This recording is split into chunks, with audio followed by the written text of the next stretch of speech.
Hey guys, welcome to government jobs Gyan YouTube channel. Guys, आज की इस वीडियो में हम बात करेंगे High Court of Madhya Pradesh के new recruitment notification online form apply process के बारे में।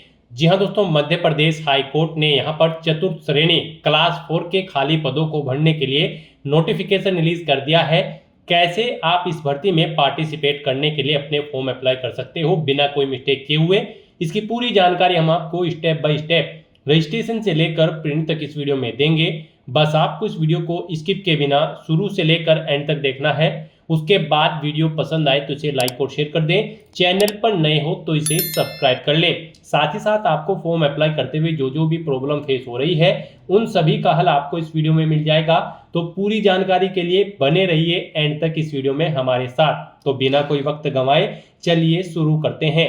आपको इस वीडियो के डिस्क्रिप्शन बॉक्स में हमारी वेबसाइट ind-sarkari-naukri.in के इस पेज का लिंक मिल जाएगा। यहाँ पर आपको इस भर्ती के रिगार्डिंग सभी डिटेल्स प्रोवाइड कर दी गई है। मध्य प्रदेश हाई कोर्ट ने क्लास 4 चतुर्थ श्रेणी कर्मचारी के 78 खाली पदों को भरने के लिए नोटिफिकेशन रिलीज कर दिया है। यहाँ पर क्लास 4 में कॉन्टिंजेंसी के लिए 69 वैकेंसी है, लिफ्टमैन के लिए 1 वैकेंसी है, ड्राइवर के लिए 8 वैकेंसीज है। आप 13 मई 2025 से 28 मई 2025 तक अपने फॉर्म अप्लाई कर सकते हो। 8वीं 10वीं 12वीं पास कैंडिडेट अप्लाई कर सकते हैं। 18 से 35 साल आपकी आयु सीमा होनी चाहिए। General UR other state candidate के लिए 200 फीस है। SC ST OBC के लिए 100 रुपये फीस रखी गई है, जो कि आप ऑनलाइन मोड से जमा करा सकते हो या आप ऑल इंडिया से ऑनलाइन अप्लाई कर सकते हो। उसके लिए आपको इस पेज को नीचे स्क्रॉल डाउन करके इंपोर्टेंट लिंक सेक्शन में आना है। ऑफिशियल नोटिफिकेशन PDF लिंक पर क्लिक करके इस भर्ती के नोटिफिकेशन को ओपन कर लेना है और इसमें से आपको पूरी डिटेल रीड कर लेनी है। यहाँ पर आपको सभी डिटेल्स प्रोवाइड कर दी गई है, जैसे कि क्या पोस्ट का नाम है, कितनी उसके लिए नंबर ऑफ वैकेंसीज है, कैसे आप अप्लाई कर सकते हो और कब से कब तक आप अप्लाई कर सकते हो। पूरी जानकारी आपको इस नोटिफिकेशन में दे दी गई है। आप सभी डिटेल्स यहाँ से रीड आउट करें, उसके बाद अपने फॉर्म अप्लाई कर लें। फॉर्म अप्लाई करने के लिए भी आपको हमारी वेबसाइट के इसी पेज पर ही अप्लाई ऑनलाइन का लिंक दिया गया है। जैसे ही आप इस लिंक पर क्लिक करेंगे तो आपके सामने यहाँ पर हाई कोर्ट ऑफ मध्य प्रदेश का ये ऑफिशियल पोर्टल ओपन होगा। गाइस, यहाँ पर आने के बाद आपको अपना फोन नंबर एंटर करना है और उसके बाद आपको यहाँ पर सेंड OTP के इस ऑप्शन पर क्लिक कर देना है। उसके बाद आपके मोबाइल नंबर पर एक OTP आएगा, वो OTP आपको यहाँ पर एंटर करना है और फिर आपको यहाँ पर वेरीफाई एंड लॉगिन के इस ऑप्शन पर क्लिक कर देना है।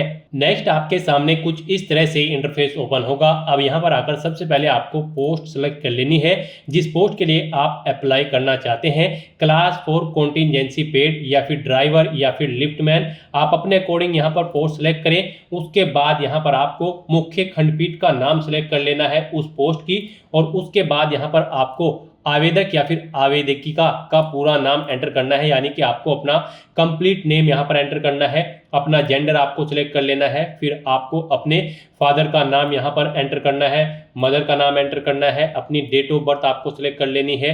फिर आपसे पूछा गया कि क्या आप गवर्नमेंट एम्प्लॉई हैं, अगर हैं तो यस करें और फिर उसकी डिटेल दें, जैसे कि यहाँ पर पद का नाम, कार्यालय की अवधि, और अगर नहीं है तो यहाँ पर आपको नो ऑप्शन सिलेक्ट कर लेना है।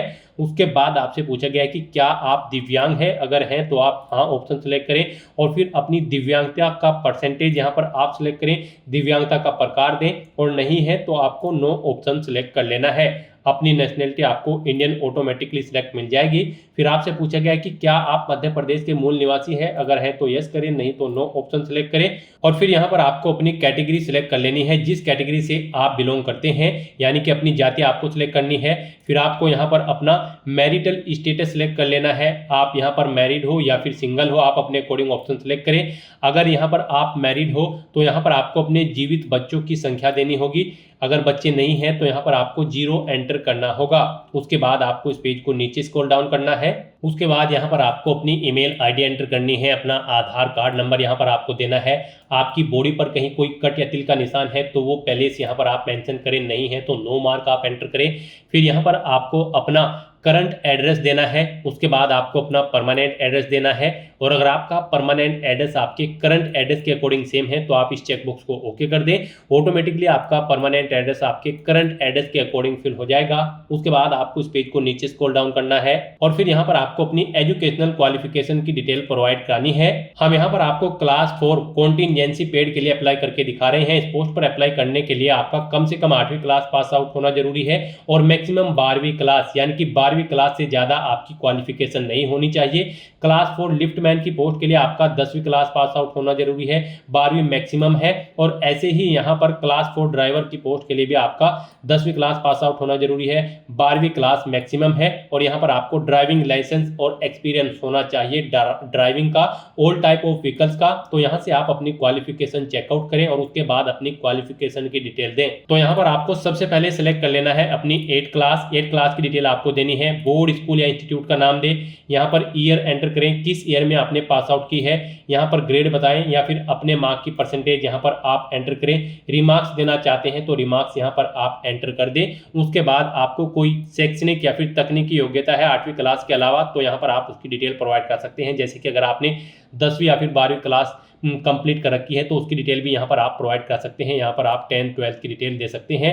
बोर्ड का नाम देना है, पासिंग ईयर देना है, ग्रेड में मार्क्स है तो ग्रेड एंटर करें, परसेंटेज में है तो अपनी परसेंटेज एंटर करें, रिमार्क्स देना चाहते हैं तो रिमार्क्स यहाँ पर आप दे सकते हैं। उसके बाद यहाँ पर आपको इस चेकबॉक्स को ओके करना है। फिर यहाँ पर अगर आपको एक्सपीरियंस है तो आपको अपने एक्सपीरियंस की डिटेल देनी होगी। यहाँ पर आपको वर्क एक्सपीरियंस देना है। अगर आपको कोई वर्क एक्सपीरियंस है, कौन सा वर्क एक्सपीरियंस है यहाँ पर आप वो एंटर करें। कार्यस्थल का पता यहाँ पर आप दें जहाँ पर आप कार्यरत थे, यानी कि जहाँ पर आपको कार्य करने का एक्सपीरियंस है। यहाँ पर कब से आपने जॉब स्टार्ट की थी वो डेट सेलेक्ट करें, कब छोड़ी है या फिर अंतिम डेट यहाँ पर आप सिलेक्ट करें। इसके अकॉर्डिंग आपका यहाँ पर टाइम पीरियड कैलकुलेट करके आपको शो कर दिया जाएगा। उसके बाद यहाँ पर आपसे पूछा गया है कि क्या आपने चॉइस कोटा के अंतर्गत कोटर्मीन्स आधार पर मध्य प्रदेश उच्च न्यायालय में मान्य न्यायाधिपति के पास कार्य किया है। अगर किया है तो यहाँ पर आप यस ऑप्शन सेलेक्ट करें और नहीं किया है तो यहाँ पर आप नो ऑप्शन सेलेक्ट कर लें। उसके बाद यहाँ पर आपसे पूछा गया है कि क्या आपको कभी कोई गिरफ्तार किया गया है या आपके विरुद्ध कोई दांडिक मामला किसी न्यायालय में चल रहा है। अगर चल रहा है तो यस करें और फिर उसकी डिटेल दें। नहीं चल रहा है तो आप नो ऑप्शन सेलेक्ट कर लें। फिर यहाँ पर आपसे पूछा गया है कि क्या आपको कभी किसी प्रकार की अनुशासनात्मक कार्रवाई में दंडित किया गया है। अगर किया गया है तो यस करें, नहीं तो नो ऑप्शन सेलेक्ट करें। उसके बाद आपसे पूछा गया कि क्या आपको कभी किसी परीक्षा में अनुचित साधनों का उपयोग करने के लिए उच्च न्यायालय मध्य प्रदेश अथवा किसी अन्य सरकारी संस्था द्वारा प्रतिबंधित किया गया है। अगर किया गया है तो यस करें, नहीं तो नो ऑप्शन सेलेक्ट करें। उसके बाद यहाँ पर आपको डिक्लेरेशन सेक्शन में आना है, इस चेकबॉक्स को ओके करना है और फिर गाइस यहाँ पर आपको सेव एंड नेक्स्ट के इस ऑप्शन पर क्लिक कर देना है। नेक्स्ट आपने पीछे जो डिटेल प्रोवाइड कराई है ऊपर आपको उसका प्रीव्यू दे दिया गया है, आपको चेकआउट कर लेनी है सभी डिटेल्स। उसके बाद यहाँ पर आपको अपने डॉक्यूमेंट अपलोड करने हैं।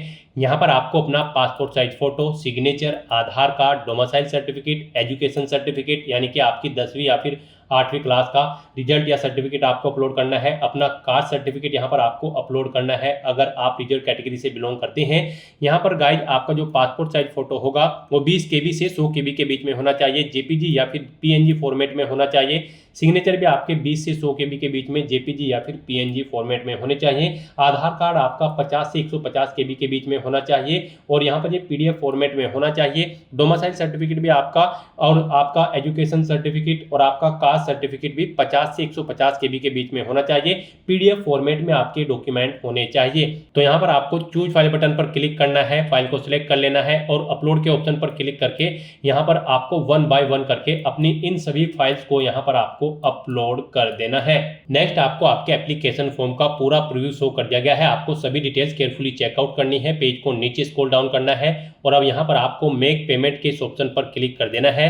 यहाँ पर आपको आपकी कैटेगरी के अकॉर्डिंग एप्लीकेशन फीस का अमाउंट शो कर दिया जाएगा। गाइस यहाँ पर अनरिजर्व कैटेगरी कैंडिडेट के लिए और मध्य प्रदेश से अलग स्टेट कैंडिडेट के लिए 200 रुपये फीस है और SC ST OBC कैंडिडेट के लिए 100 रुपये फीस है, जो कि आप ऑनलाइन मोड में debit card, credit card, net banking या फिर UPI के माध्यम से जमा करा सकते हो। तो यहाँ पर अब आपको बस मेक पेमेंट के इस ऑप्शन पर क्लिक करना है। नेक्स्ट आपके सामने कुछ इस तरह से इंटरफेस ओपन होगा। यहाँ पर आपकी डिटेल्स ऑटोमेटिकली फिल कर दी गई है, जैसे कि आपका एड्रेस, आपकी email ID, आपका मोबाइल नंबर, अब आपको बस यहाँ पर अपना बैंक नेम सेलेक्ट करना है जिसके थ्रू आप ऑनलाइन पेमेंट करना चाहते हैं।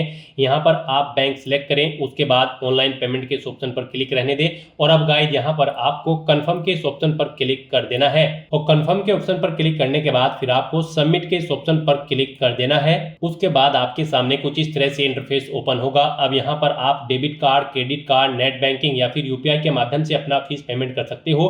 यहाँ पर यूपीआई आपके लिए बेस्ट ऑप्शन रहेगा। आप यूपीआई के इस ऑप्शन पर क्लिक करें, उसके बाद आपके सामने कुछ इस तरह से इंटरफेस ओपन होगा। अब यहाँ पर आकर आप इस पेज को नीचे स्क्रॉल डाउन करें और यहाँ पर आप ऑप्शन सेलेक्ट करें, आप यूपीआई आईडी या फिर क्यूआर कोड जिसके भी थ्रू फीस पेमेंट करना चाहते हैं यहाँ पर आप फीस पेमेंट कर सकते हैं।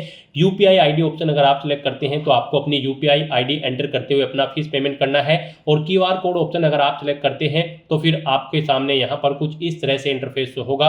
अब यहाँ पर आप इस क्यूआर कोड को स्कैन करें अपने यूपीआई से और अपना फीस पेमेंट कर दें। सक्सेसफुली फीस पेमेंट होने के बाद आपका फॉर्म यहाँ पर सबमिट हो जाएगा। उसके बाद आपको अपने एप्लीकेशन फॉर्म का एक हार्ड कॉपी प्रिंट आउट ले लेना है फ्यूचर यूज के लिए, फ्यूचर रेफरेंस के लिए। तो दोस्तों ऐसे आप high Court of Madhya Pradesh के चतुर्थ श्रेणी कर्मचारी की पोस्ट के लिए अपने फॉर्म अप्लाई कर सकते हो बिना कोई मिस्टेक किए हुए। आज की इस वीडियो में बस इतना ही। आई होप ये वीडियो आपको पसंद आई होगी। अगर पसंद आई हो तो इसे लाइक और शेयर करें, चैनल पर नए हो तो इसे सब्सक्राइब कर लें। Thanks for watching.